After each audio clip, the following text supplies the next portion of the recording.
Gumuho ang malaking bahagi ng bundok na yan sa Dalaget, Cebu, kasunod ng walang tigil na pag-ulan. Ilang oras hindi nadaanan ng kalsadang nagdurugtong sa kabilang bayan ng Argao. Agad namang nagsagawa ng cleaning operation sa lugar ang mga tauhan ng LGU, Municipal Engineering Office at Disaster Team. Umabot na sa second floor ng PITX ang pila ng mga pasahero Panay, Cavite, isang araw bago ang bisperas ng Pasko. Dahil naman sa traffic sa Camarines Sur, delayed ang alis ng ilang bus pa Bicol. May live report si Nico Wahe. Nico? Atom, delayed pa rin ang mga bus na galing Bicol kaya may mga pasahero na namili na ng bagong tiket sa ibang bus na makakabiyahe na ngayong gabi.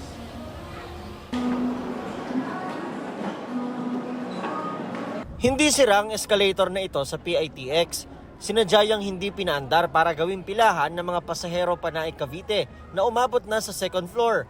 Nakakainis. Bakit po? Kasi ang haba po ng pilang. Ako, sobrang stress. Bakit po? Napakaba ng pila, ang dami namin mga dala. Ang estudyanteng si Mark, inasahan na raw ang ganitong pila, lalo't sabay-sabay ang uwi ng lahat. May clip ang araw ito, dahil yung mga nauna niya raw biyahe, umaabot pa sa third floor ang ikot ng pila. Expected ko siya kasi nung November 1, mas mataas, mas mahaba yung pila. So, nagulat ako, hanggang second floor lang siya, so hindi na bago sa akin. Ayon sa information desk sa PITX, may mga bus naman. Sadya lang marami ang pasaherong sabay-sabay umuwi para humabol sa Pasko. Sa mga pabikol, may ilang biyahe na delayed na dahil pa rin sa traffic sa Camarines Sur. Medyo mabagal lang kasi sobrang traffic sa Lupi. Nadidelay talaga ang mga bus. Ang schedule na adjust na lang.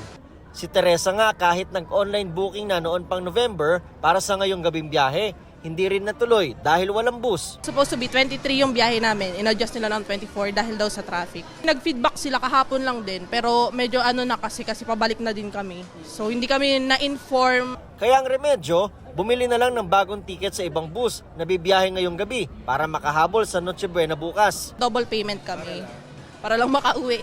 Ang pamilya naman ni Geraldine, swerteng may nakuha pang ticket kahit walk-in para makabiyahe pa Naga ngayong gabi. Pasalamat pa rin po kasi kahit last 2 minute na, meron pa ring bus. Akala namin bukas pa or mga ilang kasi na din talagang ang dami ng mga pasahero. Atom, sa mga oras na to ay humupa na yung dami ng tao dito sa PITX. Maging yung haba ng pila, yung mahabang pila kanina ng mga pa-Cavite ay nalusaw na rin. At kaugnay naman sa seguridad dito sa PITX, maraming pulis na umiikot ngayon dito at may mga K9 unit din na nagsisiguro na ligtas ang mga biyahero. Atom. Maraming salamat, Nico Wahe. Kasabay ng last-minute Christmas shopping, ang traffic. Kumustahin natin ang sitwasyon sa EDSA Quezon City sa live report ni EJ Gomez. EJ? Ato, magkasasara lang ng mga mall na extended ang operating hours ngayong holiday season. Kanya-kanyang diskarte ang mga kababayan natin sa kanilang mga last-minute shopping bago ang bisperas ng Pasko ngayong taon. Gayun din sa kanilang biyahe pauwi. Matao sa loob at labas ng mga mall ngayong gabi. Sa isang mall sa Quezon City, kanya-kanyang bitbit na mga pinamiling pangregalo ang ilan nating kababayan. Si Harley at mga kabarkada nagkita lang daw sa mall para sabay-sabay na pumunta sa kanilang Christmas get-together. Pero ang saya sa muling pagkikita-kita, nahaluan ng stress dahil wala silang masakyan. Kung ano lang po nung maabutan, kunwari jeep, ayun na lang kasi punuan, wala naman choose na iba. Pag inantay ko pa po nung bus, malilate po sa pupuntahan. Mismong mga rider ininda raw ang matinding traffic simula nitong mga nagdaang araw. Talagang pagka-rush hour, sobrang traffic talaga. No? Kaya ginagawa namin ng mga rider, sumisingit-singit na lang kami para makarating kami sa pupuntahan namin ng maayos. Nag-iingat naman. Kita naman nila yung kalsada Ni-explain namin na kunting pasensya lang, talagang ganun Kwento pa ni Ariel, bagamat marami ang nagbubuk ngayon ng masasakyang motorsiklo, halos tabla lang din daw ang kita nila dahil sa tagal ng oras nila sa kalsada at lakas ng nakukonsumong gasolina. Sa Divisoria, mura pa rin ang bentahan ng mga panregalo sa ilang tindahan kahit nagpatong na sa presyo ang ilang nagbebenta. Kahit umulan, tuloy ang pamimili sa hile-hilerang tindahan ng iba't ibang gamit, pakyawan ng benta ng mga murang laruan. Sa Villalobos Street sa Quiapo, dagsa naman ang mga namimili. Hamon naman ang pinipilahan sa Palangka Street. Ang ilan, maaga ring namili ng pampaingay at pampaswerte para sa bagong taon.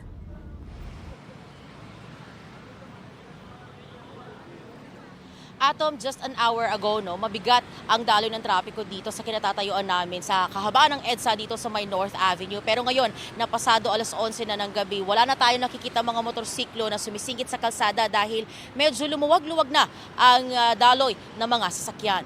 Ingat na lang ho sa ating mga motorista na pauwi at patungo sa kanilang mga destinasyon ngayong Pasko. Atom? Maraming salamat, EJ Gomez. Nagtitiis sa mahabang pila ang mga biyahero sa Batangas Port na inaabot na ng gutom. Nagdagdag naman ang tauhan sa NAIA. May report si Marisol Abduraman. Record-breaking nitong Sabado ang dami ng mga pasahero sa NAIA. Ayon sa Manila International Airport Authority, sa 161,000 umalis at dumating, mas marami ang domestic passengers.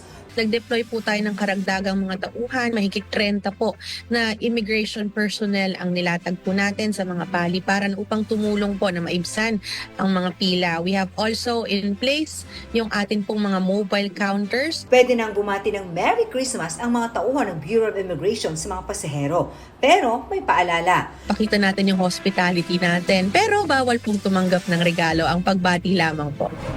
Ang Batangas Port naman, pansamantalang isinara kahapon matapos magkagulo. Nag-stop, isinara dahil punong-puno talaga. Inusog kami ng inusog, naglagay kami ng barrier para matino. May mga naibig pa raw dahil nag-unahang makasakay. Pero marami nakakalusot na nakakasakay sa hindi nila schedule. Marami Ngayong araw, marami pa rin biyahero sa loob at labas ng pantalan. Sorry, dito na kayo nabot ng grupo? Oo. Bakit? Ang tagal po. Hindi nga namin ba't napatagal kailangan yun. Paliwanag ng pamunuan ng Batangas Ports, hindi tuloy-tuloy ang pagbenta ng ticket para hindi magkagulo sa schedule. Average daily rito, foot traffic sa Batangas is 6,000. So last Friday we have 20,000 plus, Saturday is 25,000. Kahapon, Sunday is 26,000 plus. Kung ganito karami ang pasahero, kulang barko. Sabi naman ng Philippine Ports Authority, mainam kung gawin ng mandatory ang online ticketing system.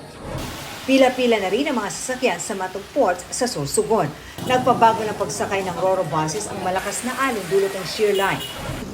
Sa Lupi, Camarines Sur, mabigat ang dalo ng trapiko sa Andaya Highway dahil sa road repairs ng DPWH. Bumper-to-bumper na rin sa Cannon Road. Para iwas aberya, inaabisuhan ang mga motorista na gamitin ang mga alternatibong ruta. Marisol Abduraman, nagbabalita para sa GMA Integrated News.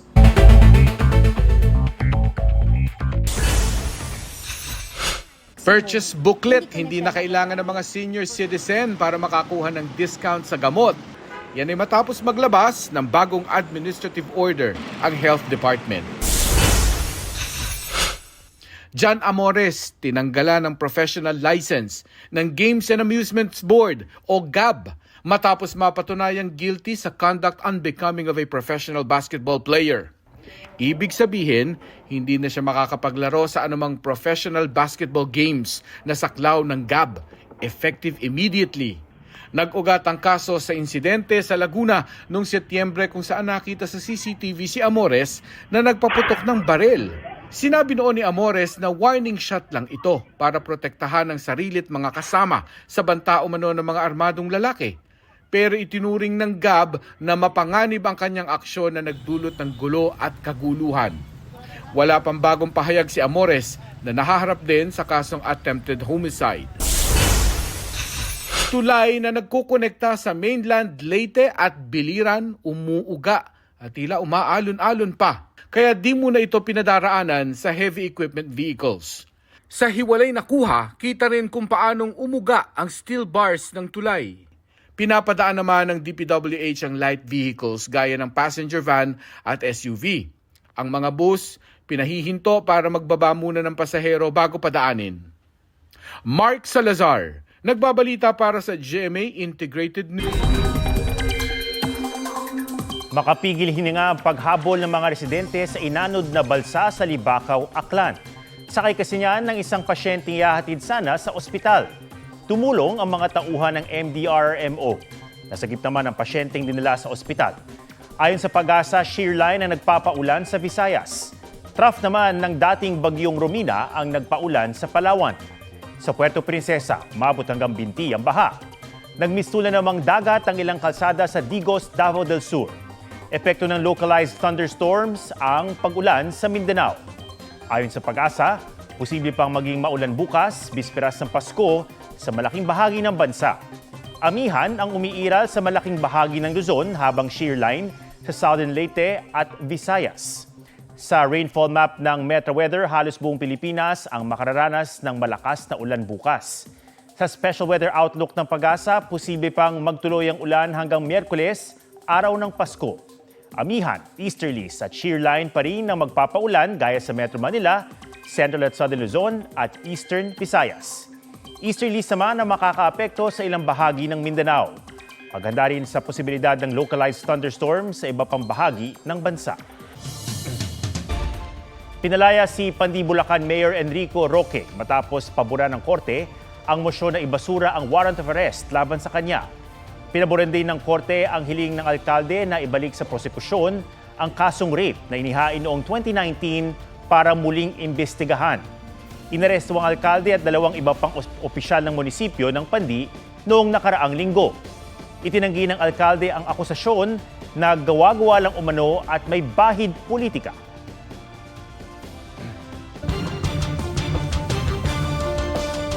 Labing-tatlong lalaki ang gumahasa umano sa Dalagita sa Ostob, Cebu na natagpo ang patay ilang araw matapos magsumbong sa ina.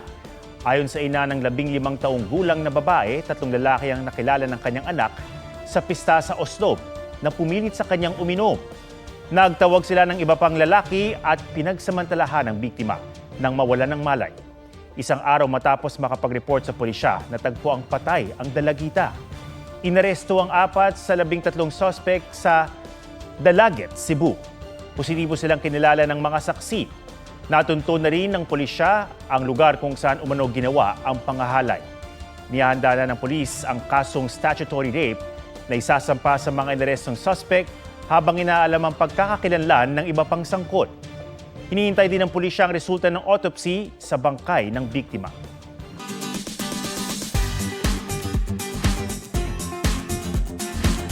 Christmas Eve na bukas at kung wala pa kayong naihahandang party games, may mga larong hindi kailangan ng maraming props para mas maging exciting. Ang mga DIY Christmas party games, pusuan sa report ni Joseph Moro. Dahil pinalaki kang hindi papatalo, subukan itong mga DIY Christmas palaro. Sa palarong Minefield, daig pa ang virtual reality sa fields, pero piring at crumpled paper lang ang kailangan. 2 teams ang pwede maglaban at kailangan lang makatawid ng lahat ng miyembro. Pero wag na wag tatapakan ang papel at baka sumabog sa galit ang iyong mga kasama dahil kayo ang matatalo. By pair naman ang next game na ito na sinubukan na magpipinsan. Kantang pambata lamang with a twist. Head, shoulder, knees at unahan sa pagkuha ng baso. Simple lamang pero parang World Cup. Dagdagan lamang ng plato, let's play tic-tac-toe pero 3D at pabilisan ng laro. Unang makapwesto, mas may chance bumingo.